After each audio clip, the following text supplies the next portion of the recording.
Ay, ay, ay, kumain ka. Ay. Naulan.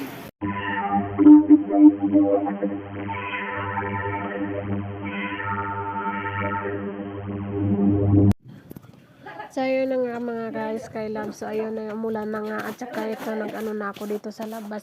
Samantala ko na nabasa ng ano, ng ulan. Saka, ayun, nilinis ko na. Kasi maalikabok yan eh.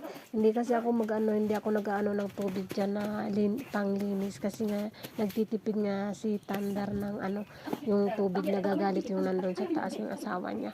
Kaya, walis-walis lang yan dyan. Tas, ayun, yun nga, buti nga umulan at saka ayun, gilinis ko na dyan para matanggal naman yung mga alikabok. So ayun na nga dyan, may merienda yung alaga ko. Bago ako nagsimula maggawa, bibigyan mo ko muna siya ng pagkain. Pero ang ginawa niya, ayan, naglagay siya ng konting tubig dyan para daw matanggal lahat ng mga alikabok. So ayan, nagbuhos-buhos siya dyan. Sabi ko tama na kasi magsayang na ng tubig. Magalit na naman yung nandun sa taas pag nakita kang sabi ko yung sa tubig.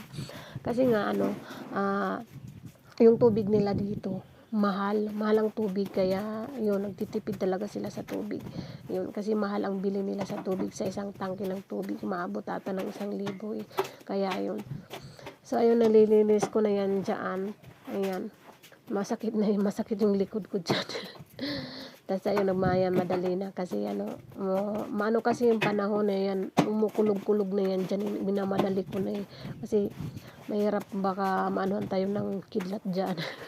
Nagmamadali na lang ako. So ayun, naging malinis na rin yung gilid namin. Ayan. Pero yung istakan, yung puti na nandyan, istakan niya ng tubig. Kaya hindi na nila pinalagyan ng tubig. Inumin kasi yan eh. Hindi na nila pinalagyan kasi nga yung mga bata, maya-maya, binubuksan yung doon sa kusina. Kaya ayun. Ayan. Diyan sa malapit na ako matapos niyan. Ayan. Yung matanda kumakain na, nag-ano na siya, nagme-merienda na. So ayun lang guys, ganun talaga. So kinagabihan ay patuloy pa rin yung pag-ulan, tsaka biglang nagkidlat, ay bigla akong pumasok sa loob.